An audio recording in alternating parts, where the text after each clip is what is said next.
It's easy to never think about space, especially if you live in a light-polluted town. Just never look up into the night sky. Easy enough to miss. When you spend even a little bit of time learning about space, you slowly start to realize how fucking terrifying space actually is. As if its sheer incomprehensible size isn't enough, there's deadly celestial objects out there that could kill us all in just split seconds. Here's my top 5 scary videos from space.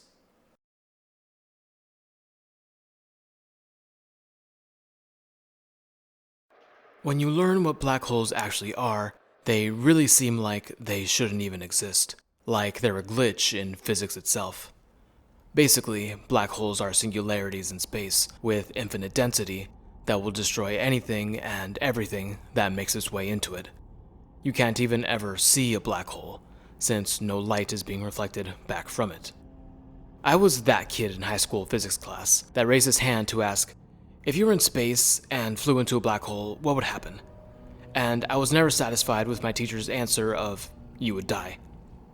Thankfully, there's some really cool YouTubers, like Scott Manley and Ziri Yunsi, that have made virtual reality black hole simulation videos. Now I can finally know exactly what that one-way black hole trip would look like.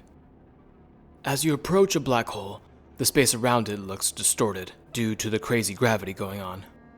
Approaching a smaller black hole would instantly kill you by turning your body into a molecular strand of spaghetti before you even got all that close. But flying into a supermassive black hole is a lot more fun, since you can actually get really close up, just up until the point of no return, called the event horizon. If you had advanced enough rocket technology, you could even boost your way back out of the black hole from here and be completely fine. Now, if you're watching the video and feeling especially brave, you can turn all the lights off in your room, put the video to full screen, and continue approaching the singularity.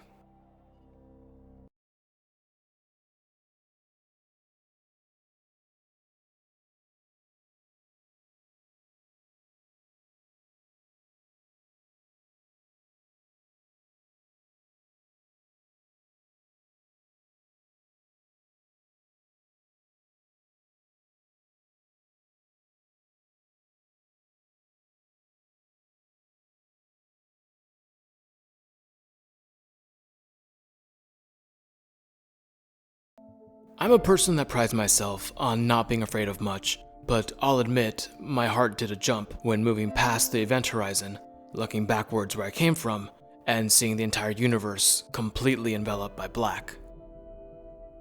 Black holes are so far away that we'll never have to seriously worry about them. However, it's still scary for me to know that there's something out there so powerful that all of humanity combined could never hope to defeat it if it came to that. We'd be helpless as we're overpowered by gravity, cut off from the rest of the universe by physics itself.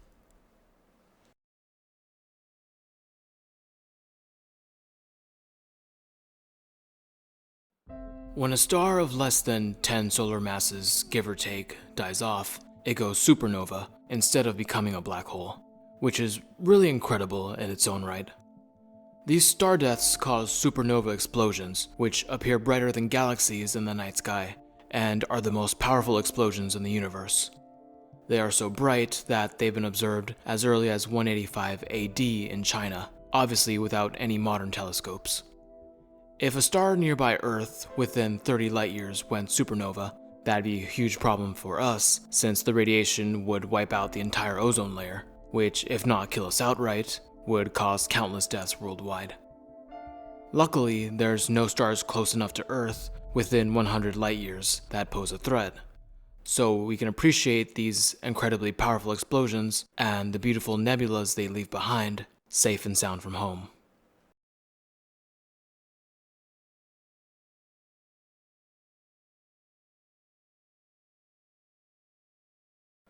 Black holes always win. They'll beat anything thrown at them. Except for another black hole. But even then, only sort of, since they just combine their powers to form one single bigger black hole. We were able to detect just that in 2017, thanks to the LIGO observatories. The LIGO interferometers are basically lasers pointing to mirrors, capable of detecting extremely small changes in movement.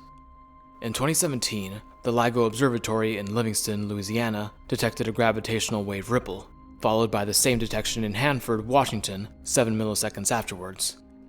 This finally proved the existence of gravitational waves, first proposed by Einstein in his 1915 General Theory of Relativity. Although even Einstein thought gravitational waves would be too weak from their journey to ever be detectable from Earth. In this case, what finally did it was the unimaginably powerful merger of two black holes, of 31 and 25 solar masses, 1.8 billion light-years away.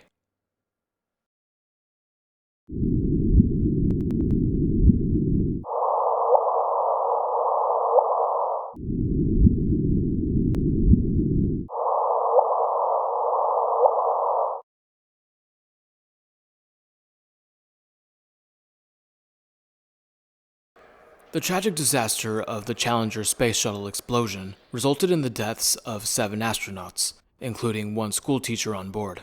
What makes this even worse is that the takeoff was being broadcast on live TV, where people unknowingly were tuning in to watch the astronauts' deaths.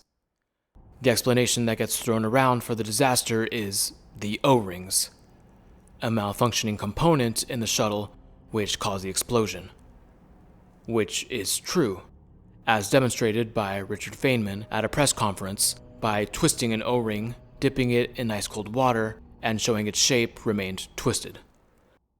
Before the event, from information that was available and understanding that was available, was it fully appreciated everywhere that this seal would become unsatisfactory at some temperature, and was there some sort of a suggestion of a temperature at which the SRB, I guess you call it, yes, shouldn't be run?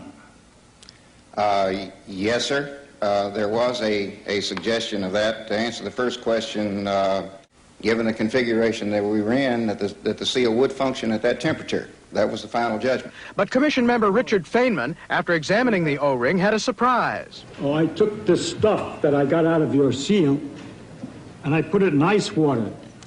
And I discovered that when you put some pressure on it for a while and then undo it, it maintains, it doesn't stretch back, it stays the same dimension. In other words, for a few seconds at least, and more seconds than that, there's no resilience in this particular material when it's at a temperature of 32 degrees. I believe that has some significance for our problem. The cold weather that morning of takeoff prevented the O-rings from expanding like they should have. What isn't as catchy an explanation as O-ring was the incompetence showed by the higher-ups at NASA. There had been several warnings by workers from the O-ring manufacturer, Morton Thiokol, about their safety. There's speculation that NASA didn't delay the launch for political and PR reasons, but no one besides the actual higher-ups know for sure. I'm honestly surprised no one was charged with manslaughter over the disaster. Of course, accidents are going to happen in engineering, but blatant disregard for safety that gets people killed is a whole nother story. In my view, the scariest thing about this accident is that while humanity strives to keep breaking our earthly limits, astronauts ultimately have to rely on others that, for all we know, might not have the safety of their lives as a priority. Who's to say another Challenger disaster won't happen again soon?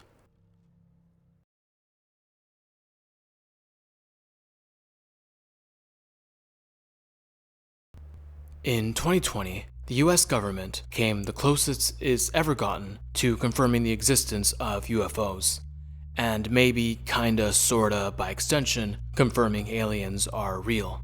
But I guess people were too distracted by other things going on in 2020 to notice. The US Navy has 3 different videos of pilots catching UFOs on video, even managing to log on to them. The videos were leaked to a company called To the Stars Academy of Arts and Sciences, founded by the Blink-182 guitar player and singer Tom DeLonge. You know, that guy. The Pentagon later released the videos themselves and issued a statement, claiming they wanted to clear up any confusion whether the videos were real or not, and also claimed the videos didn't reveal any classified information. So we can say that, at the very least, these UFOs aren't some experimental US aircraft. Dude, this is a fucking drone, bro. There's a whole fleet of them. Look on the ASA. My gosh. They're all going against the wind. The wind's 120 knots from the west.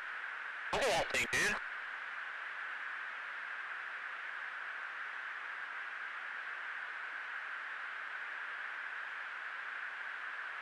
That's not our LNS though, is it? It's not. That is the LNS, dude. Well, if there's like... Look at that thing! It's rotating.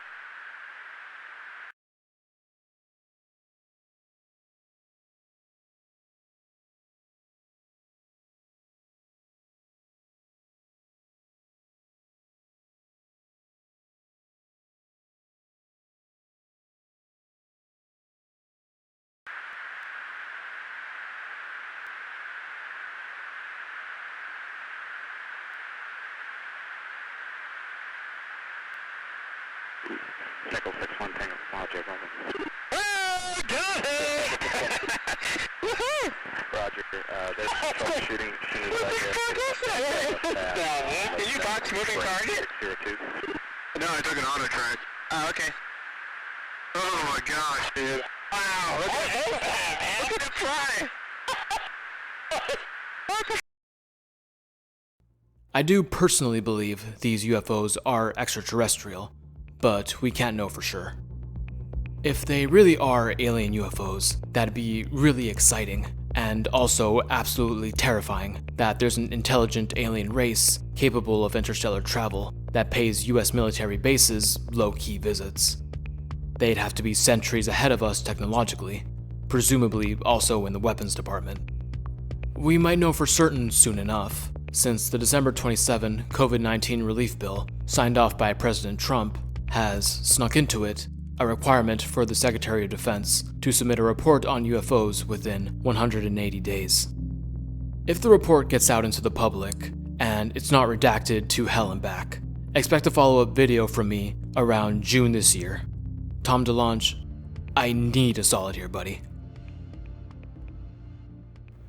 This is Cyberpunk Ramblings. Take care of yourself, and I'll talk to you later.